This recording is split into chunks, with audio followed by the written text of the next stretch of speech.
Take it away, Mr. Attorney General. All right.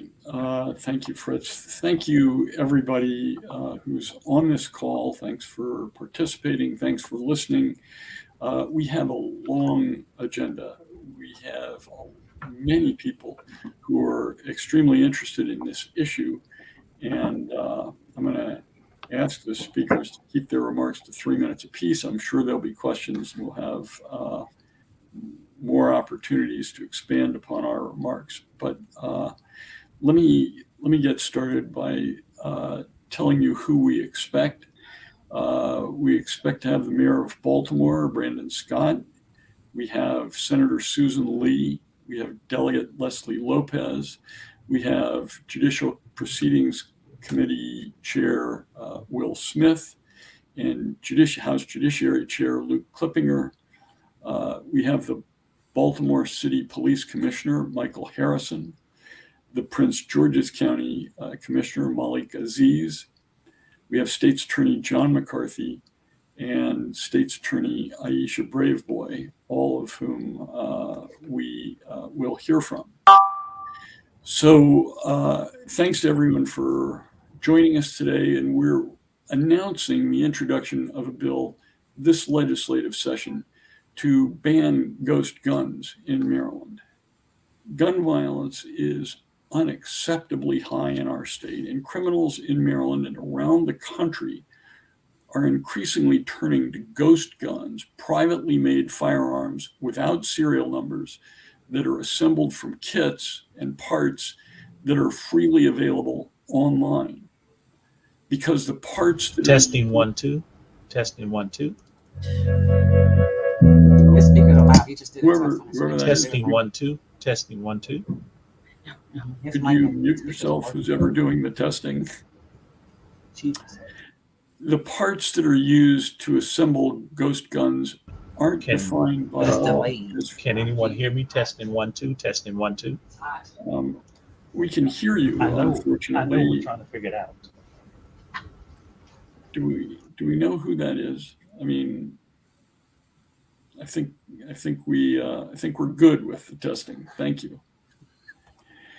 Look, the parts that are used to assemble ghost guns aren't defined by law as firearms, and consequently, the buyers and the sellers are able to skirt background checks. It allows felons, children, abusers, and other folks who are banned by state and federal law from owning a firearm to obtain firearms easily, and they are just as lethal as something that you can buy that's already assembled. We know that deterrence requires reliable arrest and prosecution of those who break the law, but unserialized, untraceable firearms take away one of law enforcement's most powerful tools for solving gun crimes. Since January 2016, more than 25,000 privately made firearms have been confiscated by local and federal law enforcement agencies nationwide. You'll hear from Commissioner Harrison and perhaps also from Commissioner Aziz about what's going on in their specific jurisdictions. But in November of 2020, the Baltimore Sun reported that between 2016 and 2019, more than 12,000 build kits were shipped to Maryland. That was before the pandemic surge in gun sales. Ghost gun recoveries will, have gone through the roof, and you'll hear more about that in a minute.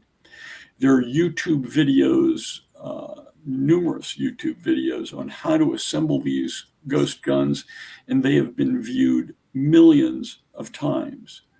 We can't wait any longer to close this very deadly loophole. And our bill will harmonize Maryland law with the pending ATF regulations, primarily by changing the definition of firearm to include unfinished frames or receivers. We're confident that the definition of unfinished frame or receiver in this bill will withstand legal scrutiny. These test kits are marketed as easy to assemble. They come with jigs that snap on and show the buyer exactly where to drill. All you need is a Dremel tool and a YouTube video.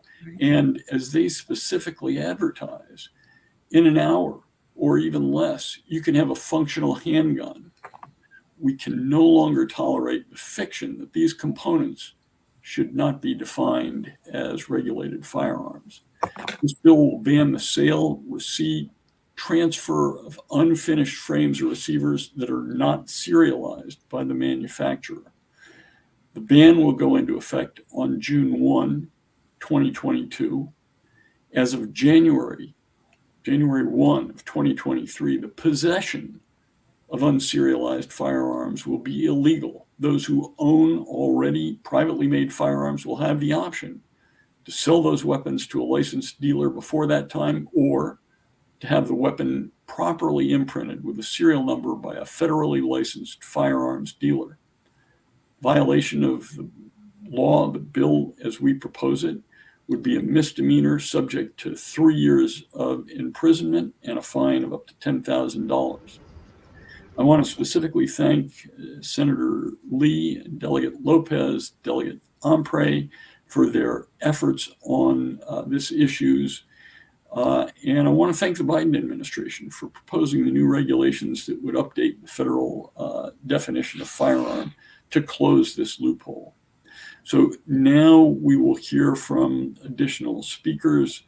Do we have Mayor Scott on the line at this point? Yes, sir, Mr. Attorney Fire General, away, I am Mr. here. Mayor. My pleasure to Thank you. introduce great mayor of the great city of Baltimore, Brandon Scott. Thank you, Mr. Attorney General, and thank you for your leadership and really for the opportunity to be here on such an important occasion to discuss this issue of ghost guns. That's an issue and continue to be a huge challenge for Baltimore City and across Maryland and really across this country. And I really want us to understand this and think about the numbers. Over 300 ghost guns were seized by the Baltimore City Police Department in 2021. That represents nearly 15% of all the guns that we seize. And over the past 3 years, the number of ghost guns we are seeing on our streets has been growing exponentially. BPD seized 30 ghost guns in 2019, 128 in 2020, and 324 to be exact, in 2021. And earlier last summer, we partnered with HSI to take down a firearms trafficker in Baltimore who had the jigs and drill and press to create at least 40 unserialized firearms. Takedowns are not enough to effectively address this issue. Simply put, we need a ban.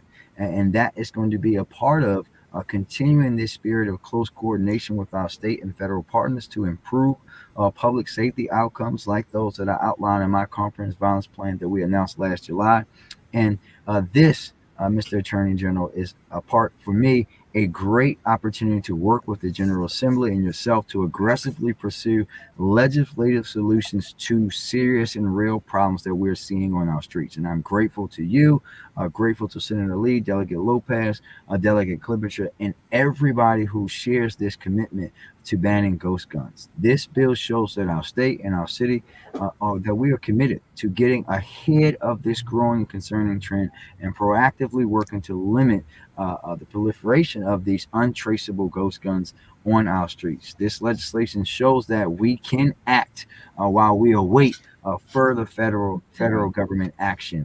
And regional problems and statewide problems require statewide and regional solutions. And we know that the majority of weapons used in my city come from outside the city. So we have to track and crack down on this gun trade and do it together. These are the kind of efforts that we're undertaking here in the city with our partnership with Everytown for Gun Safety to go after these gun traffickers with our one-of-its-kind gun data portal. But we know that we have so much more work to do. Firearms that do not have serial numbers or registration have no place in Baltimore or anywhere in our state. This really, to me, is common sense legislation that demonstrates a commitment to keeping our residents safe and holding those who use these illegal guns in the commission of a crime accountable without penalizing those who are hobbyists or legal gun owners. This is not about attacking legal gun owners. This is about us being responsible as a state to make sure that if folks are going to be buying weapons, that they do it in a responsible and a legal way. And another important piece of the puzzle in our approach is to build a better and safer city for all. And we cannot do that if we are not working to deal with this issue. I'm proud to work with you, Mr. Attorney General, and everywhere else, our law enforcement partners around the state to advocate on behalf of this legislation, and look forward to working with you each and every day. And want to send a message to those who are doing this criminal behavior and using ghost guns in our city. We are coming from you. We are going to hold you accountable. If you're buying and shipping in these parts, we're going to hold you accountable. We are no longer going to tolerate folks who think it is okay to build these and put these in the hands of children, and put these in the hands of people that they know are going to use it against our citizens. So together, I want to thank you, and thank everyone for being here, and look forward for fighting for this piece of legislation with every bone and breath in my body. Thanks a million, Mr. Mayor. We really appreciate your good work. Next, we're going to hear from Senator Susan Lee. She and Delegate Lopez were the sponsors of last year's legislation. Senator Lee.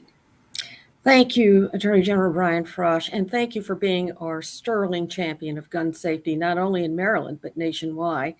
Your exemplary leadership and work have made a real difference, and so we thank you for making this bill one of your top priorities this year. And thank you, Mayor Scott. You pretty much summed it up, and we're here to protect Marylanders. But I'd like to thank all the other partners, too, for joining with the Attorney General and Delegate Lopez and I in getting this bill finally passed this year, because we have always introduced this a number of years and has not been able to get it out. But we are so happy that we're all working together finally on this, because ghost guns have been the weapons of choice for many violent criminals, gangs, domestic abusers, and even terrorists, including white supremacist groups and criminal populations. It's with great ease, it is to purchase PMF online and then assemble them into a gun. It's broken my heart to see the numbers of violent gun homicides and injuries surge, not only in Maryland, but throughout the country. And these statistics, they represent real everyday people and even children whose lives were cut short and whose families have been devastated and shattered. As Commissioner Michael Harrison will tell you, he will tell you about how it has affected his area, as well as the Montgomery County and Prince George's County officials that are here today, our state's attorneys in both counties. I just have to say, in early 2020, members of the base, a white supremacist group, they were arrested in Maryland. They had in their possession some homemade assault rifles, those being ghost guns. So this has been an alarming trend. And most alarmingly, there's also been the possession of ghost guns by minors, evidenced by Montgomery County Police recently finding a fleeing 15-year-old suspect with a loaded ghost gun at Northwest High School. And for years, Delegate Lopez and I have introduced our bill, and including a bill that was introduced by our JPR chairman, Senator Will Smith. And these ghost guns, they have undermined, absurded, and threatened to make ineffective the hard-fought good gun safety laws that we passed in Maryland over the years, particularly those laws requiring background checks. Our bill, as the mayor said, is common sense. It's a no-brainer legislation that just requires those firearms to have a serial number on them. And this bill will prevent countless gun tragedies. It will not only keep guns out of the hands of violent criminals, but also, unfortunately, our children, and also help our law enforcement solve those crimes and help our state's attorneys prosecute those crimes and keep us, our families, and our communities safe. While we commend the Biden administration, namely through ATF, for finally taking action to develop those regulations that would make clear that those kits are firearms under federal law. Attorney General Frosh, myself, and Delegate Lopez are now taking immediate action with the help of our partners here, because as you all know, the federal regulatory process takes a lot of time to finalize any kind of regulations. So now that the federal government is taking action, it's imperative that we regulate this new category of firearm so we can protect Marylanders now from the real and serious harm and damage and violence that ghost guns can actually inflict on us. And again, my heartfelt thanks to everyone who is here today on this press conference for partnering with us, particularly shout out to my state's attorney, John McCarthy, for helping us propel this legislation through the legislature today, and our attorney general. Thank you so much. Thank you, Senator Lee. Now we'll hear from Delegate Lesley Lopez, who, as Senator Lee and I both mentioned, has been a leader on this issue in the House of Delegates. Delegate Lopez. Thank you, Attorney General. My name is Delegate Lesley Lopez, and I represent District 39 in the Maryland General Assembly. And I know that we have so many speakers on the call today, so I'll make my remarks brief. I think the number of speakers that we have today is really a testimony to the amount of people who are engaged on this issue across the state and how important it is to get this bill passed this year. People have been working largely behind the scenes for years, sharing information, sharing data about what they've been seeing. And so the call today is really a celebration of years and years in work, and really a great announcement about how our state is going to be safer in the upcoming years. Like I said, we've been working on this bill for a while, but this year the bill is in a different posture, and it's probably in the best posture it's ever been. It's different because, number one, it's an outright ban. In previous years, we've had to walk a very technical tightrope between federal law and state law and tried to come up with a solution that was the best fit for Maryland. But now there's a new urgency around how these firearms are being used. There's new changes in the regulatory environment. And so this year we can present a bill, and it's a bill that's a ban. And it's really in a great posture that reflects this changing environment.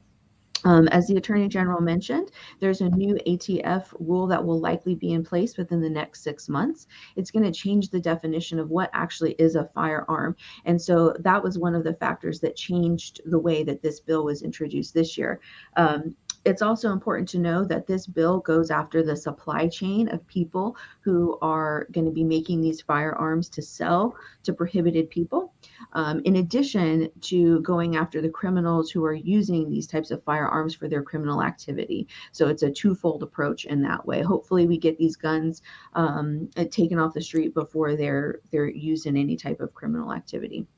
The other thing that's really important to know about this bill is that it comes up with a clear pathway for hobbyists who have been making these firearms for generations. It shows them clear steps about what they can do to make sure that they're not breaking the law. And it does everything it can to make an honorable attempt to protect legal and lawful gun owners. You're going to hear a lot of folks talk about ghost guns today.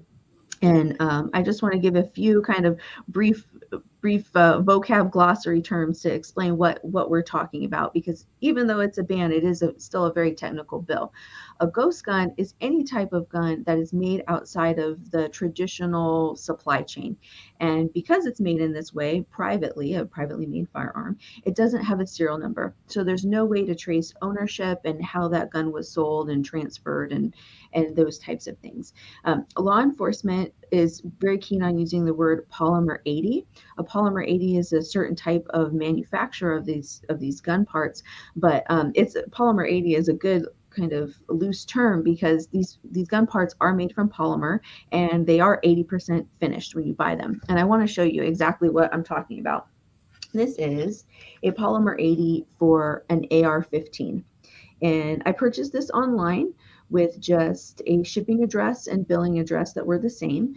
It didn't ask for my legal name. The website didn't ask if I was a prohibited person in any way. It didn't ask for a statement to confirm that. It just asked for my credit card information and where to ship it.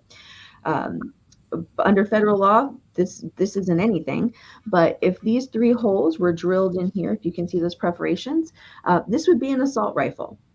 Under federal law and state law, this would be an AR-15, and it wouldn't be something I could purchase in this state or any state where there's an assault rifle ban. And so obviously this is a huge loophole where prohibited people are getting access to these types of firearms. You're going to hear law enforcement detail data and statistics that really show how startling these trends are and why we have the urgency that we do to work in this broad coalition to get this bill passed. I would just like to offer, in my community in District 39, we've certainly had a ghost gun tragedy with the passing of Axel Trejo. He's a 21-year-old man who those who are journalists might have covered that story. He was playing basketball with his 14-year-old brother and his 9-year-old brother at the Plumgar Rec Center. And a 15-year-old young man who allegedly had one of these ghost guns shot him, killed him in front of his siblings. And it's a tragedy anytime that there's a loss of life, but it's also a tragedy when you have a shooter that's so young and given the circumstances of his family being there. It's an issue that impacts my community, but it's also an issue just right in my backyard, because I used to live right against Plumgar Rec Center. And in the evenings and when the weather was nice, you could open up the windows and hear those kids play basketball in the courts below our house. And so it is a very personal thing for me, not only as a survivor of gun violence myself, but as someone who represents a community that's had this type of tragedy. So I'm proud to be the House sponsor and the House leader for this bill. And I am so proud to be a part of this coalition that's gaining momentum. Thank you so much, Delegate Lopez. Next, we'll hear, I believe we have Senate Judicial Proceedings Chair Will Smith with us. I understand he may not want to say much, but Mr. Chairman, would you at least say hello and wave to the crowd? Mr. Attorney General, Mr. Smith is not here yet. Got it. Okay, then let's move to the House Judiciary Chair. Luke Klippinger. He's been a great champion of gun safety and a proponent of this legislation. Mr. Chairman, would you say a few words?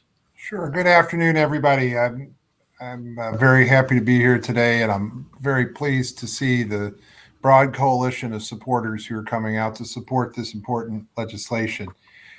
We're seeing ghost guns, not just in the state of Maryland, but across the country, of course, and we're seeing the urgent need to regulate these weapons.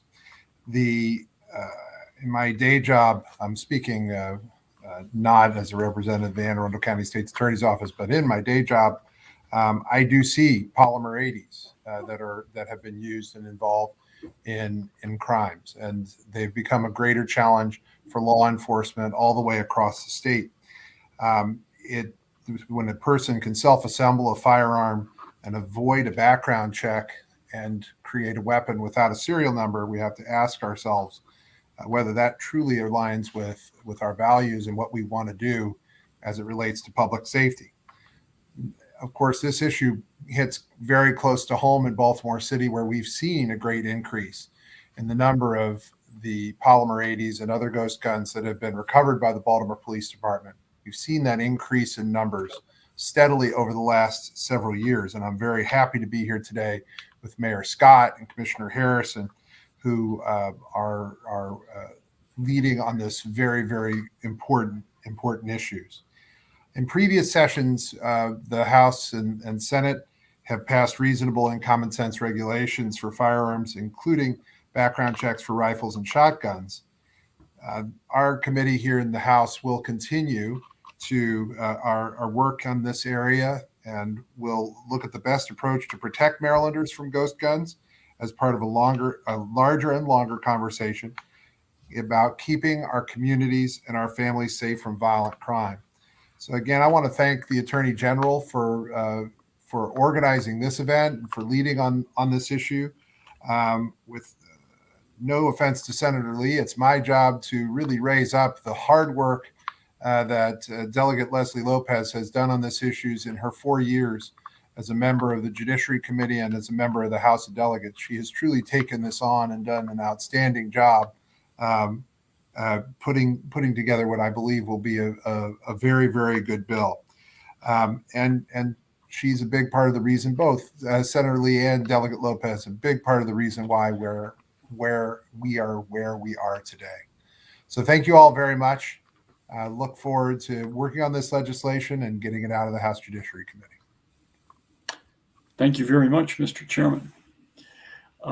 Next, we're going to hear from the Commissioner of Police of the City of Baltimore, Michael Harrison. So pleased to have you with us and thankful for the great job that you're doing. Mr. Commissioner, take it away.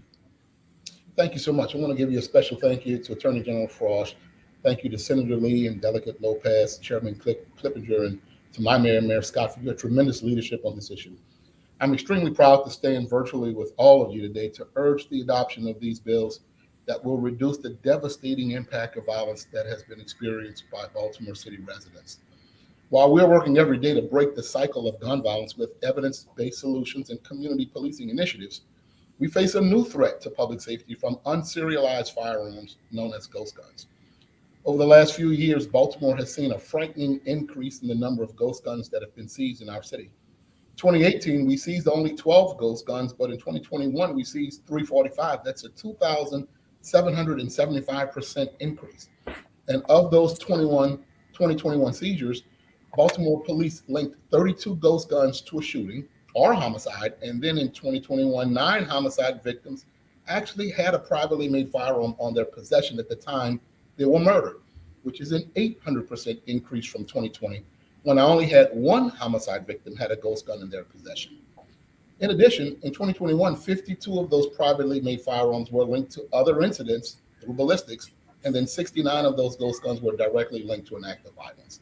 I could spend hours telling you stories about how these ghost guns have hurt our community and made our streets unsafe.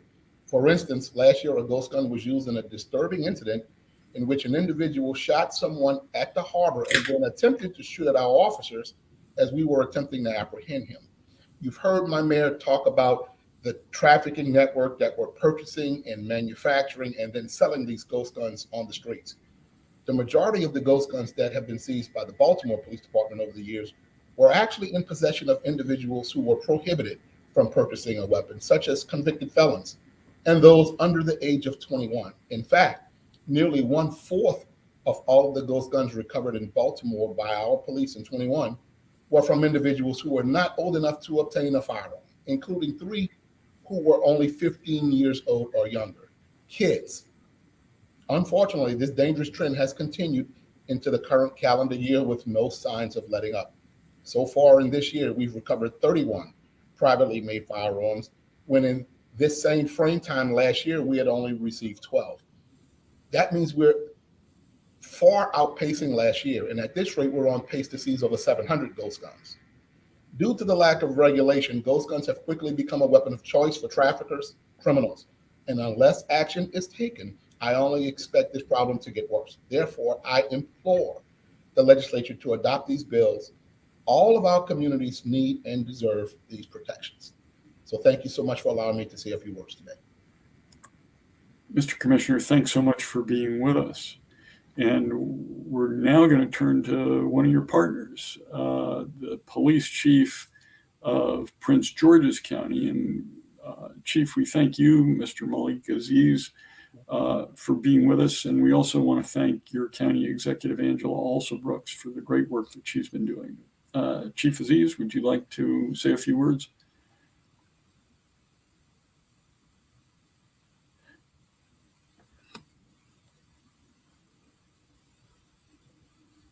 Chief, I think you're on screen, and I think you're unmuted, so go right ahead.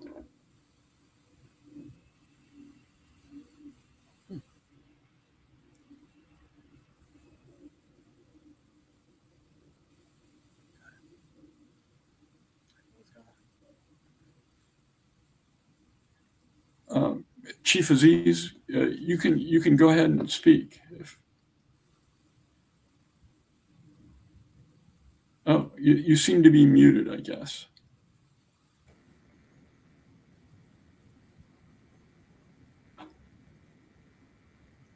I sent him a text message, Mr. Attorney General. There you go.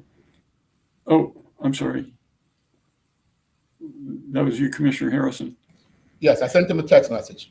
Yeah, I mean, I think the problem is that he's toggling back and forth between muting and unmuting, but even when he unmutes, it's not picking him up.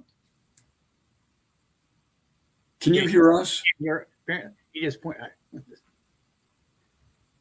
You can't hear us, Chief.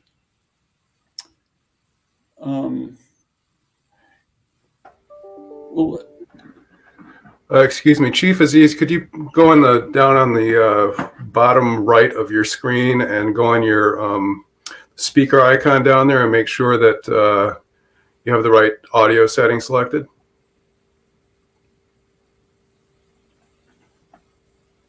Can anyone hear me? Yes. Can anyone hear me? Yes. we got you. Can anyone hear me? Yes. Oh, wow, finally. I'm so sorry that I'm having technical difficulties.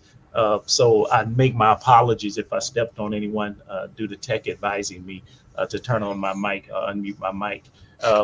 Good afternoon to AG Frosh and distinguished Senator Lee, Delegates Lopez, Clippinger, and Mayor Scott, and of course my friend and colleague, Commissioner Harrison. I want to thank you all for the hard work you're doing to stop gun violence, and especially violence created among ghost guns. About 6 years ago, I watched a TV docuseries that highlighted the making of ghost guns, and it was narrated by Michael Williams, the late actor Michael Williams. Before then, I'd only heard sparingly about fabricated weapons that were untraceable by serial numbers in my previous law enforcement experience. Since that time, ghost guns and the market and such appetite for such weapons have grown exponentially.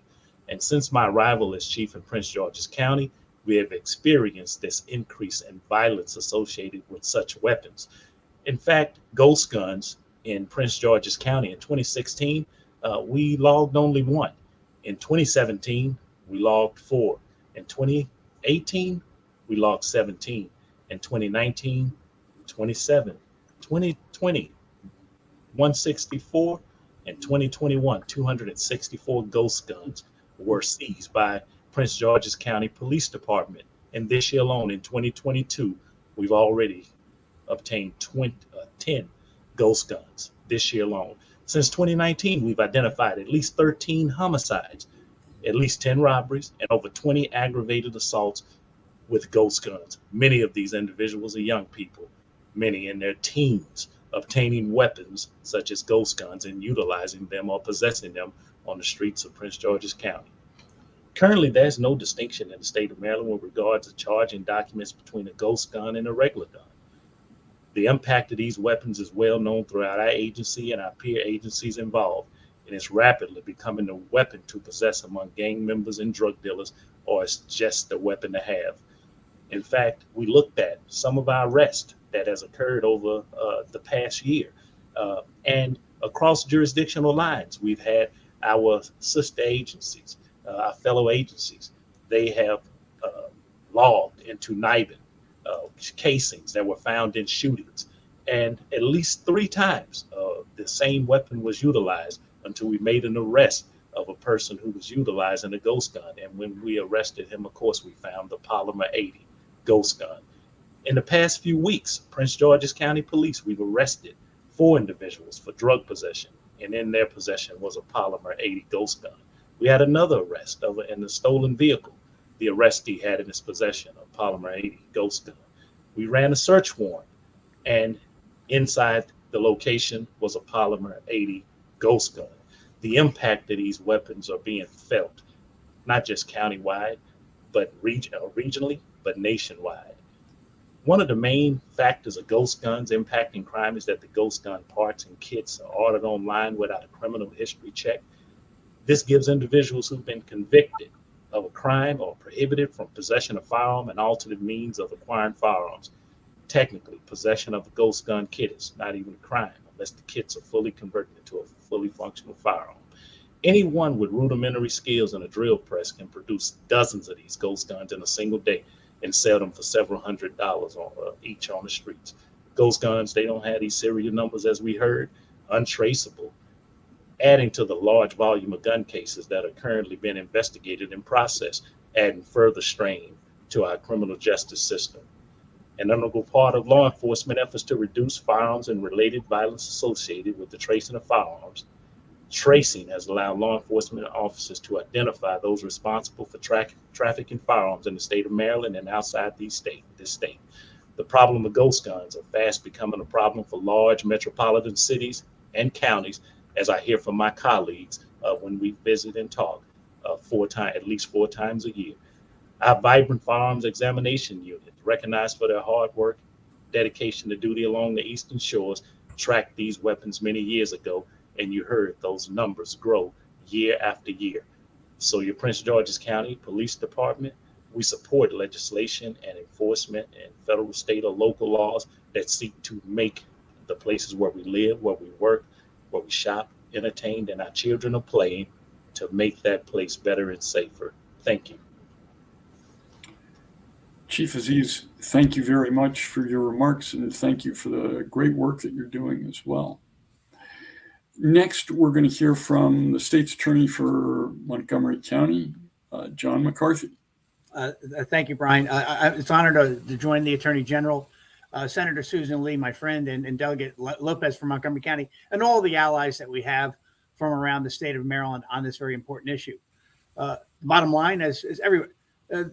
Ghost guns are a threat to our nation state and our counties and cities.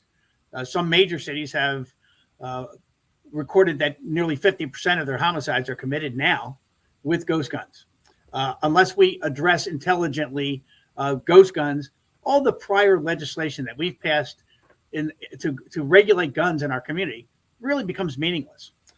Look, I'm particularly honored to be here with the Attorney General. You know, the most comprehensive gun safety laws ever passed in the state of Maryland really were the bills that Brian, you worked on along with Jamie Raskin in 2013. This is part of that continuing legacy of making Marylanders safe, and I want to thank the Attorney General for doing that and the other sponsors in this bill.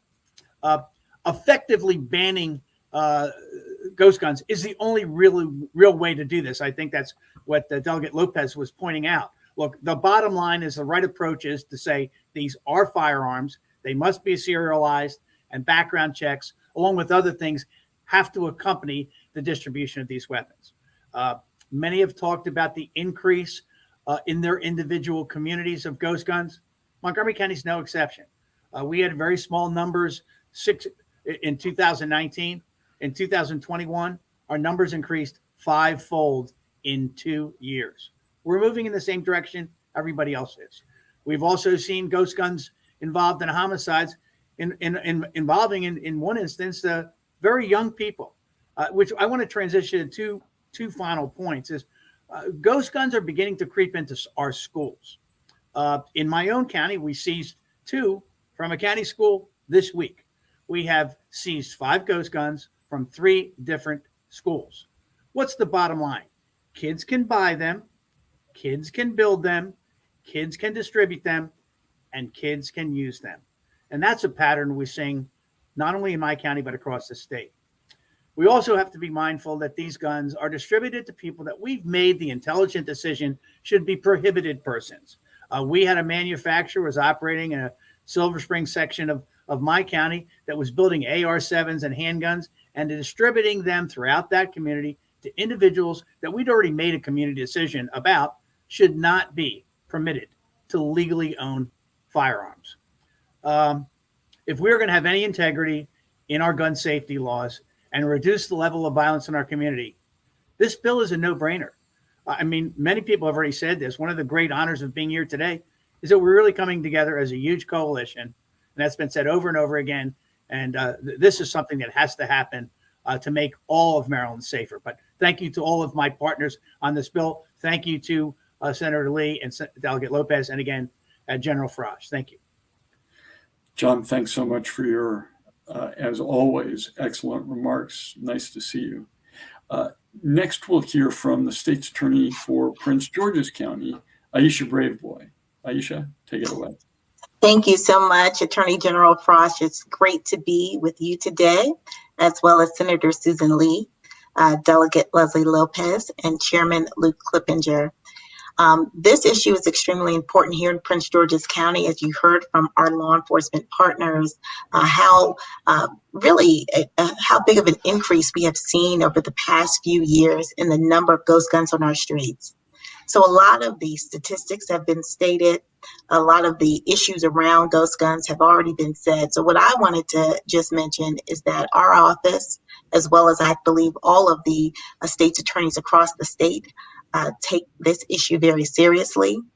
We intend to use the new tools provided under this law to hold individuals accountable for the use of ghost guns in our state, and also for the sale of ghost guns to individuals in our state. Ghost guns are no different than guns. They may be packaged differently. They may come to your home differently. The only thing that's different between a ghost gun and a real gun, or not a real gun, but a normal firearm, is that normal firearm, you have to have a background check. You will be prohibited from purchasing it if you are a prohibited person. But with these ghost guns, because they are not considered firearms for the purposes of the public safety article, they are treated differently, but they behave the same. They act the same. They have the same deadly consequences. And so we take these guns very seriously. We look forward to the passage of this bill. And we also look forward to vigorously prosecuting cases involving ghost guns in our state. Thank you. Thank you very much, State's Attorney Braveboy, and thanks for the great job you're doing in Prince George's County. I know Chairman Smith was trying to get in, but our room is full, so he may be with us. I'll drop. Oh, I mean, we do have questions to answer, okay. And I'm not sure what his schedule is like. But if somebody has to leave, it may give him an opportunity.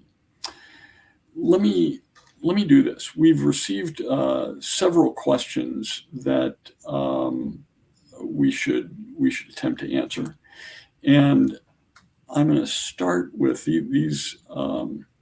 Your questions for Mayor Scott and Commissioner Harrison in particular. I think you guys have answered these, but why don't you, if you have anything to add, this is an opportunity. Jessica Albert from WJZ asks, are there a lot of ghost guns used in crime in Baltimore? Do you have any stats on how many crimes are committed using them? And second, how will this legislation especially help Baltimore City? As I say, I think you've addressed those, but if you have anything to add, this is a good time to do it.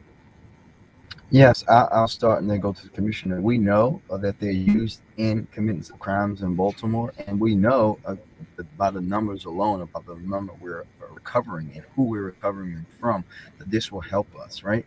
These folks are using these. We didn't go to that gentleman's house in North Baltimore and find these things because he was just having them sit in his house because he wanted to give them to his friends. He knew that these would be used in the commitments of crimes as a part of trafficking weapons and giving them to people for the purpose of committing violence in our city. And this is why this ban would help us. If we do not have these, and we have less of these, and we have more authority to go further with penalizing folks who are building these and using these weapons, and just simply not having them at all in our state, it will make our city a safer place.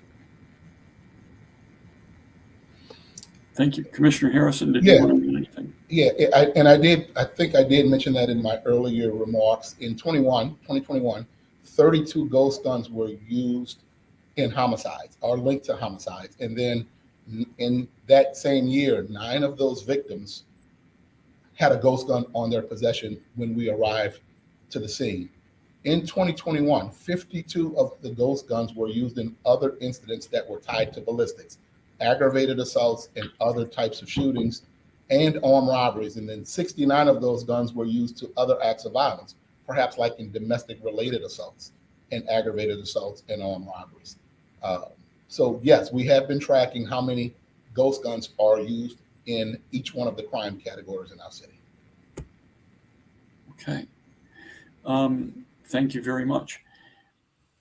We have some questions from NBC, I guess it's WJZ.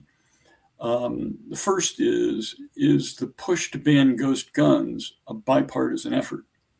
And yes, it is. Nationwide, there are Democrats, Republicans, independents alike who agree that it's necessary to ban ghost guns. They are a serious threat for criminals, from criminals, and they're a danger to the public. I don't know who among the legislators in Maryland will support it or not at this point, but nationwide, I can assure you it is bipartisan. The next question is, have you heard from any pro-Second Amendment groups? If so, what has been their response? And Delegate Lopez or Senator Lee, would you like to describe the response last session to the bills that you introduced? Yeah, they unfortunately have opposed our ghost guns bill, and they also opposed a bill that we passed that became law to require background checks on the sale of shotguns and long guns, as well as other gun safety legislation. And of course, we expect that they will probably once again oppose this this bill. But this bill is ready to go. This bill is, as Delegate Lopez says, is in a different posture. It just simply bans ghost guns and requires those guns that are assembled from parts to have a serial number. Why? Because we need to keep our communities safe. We need to help law enforcement solve those crimes because we need to have background checks. We need to be able to trace those guns back to those who may have created those crimes. And we also need to do all that we can to keep our, because we've seen, as both commissioners have told us, the numbers have surged in people having possession of these ghost guns and used in violent crimes, and now, unfortunately, by terrorists. So I think, Delegate Lopez, would you like to add something too?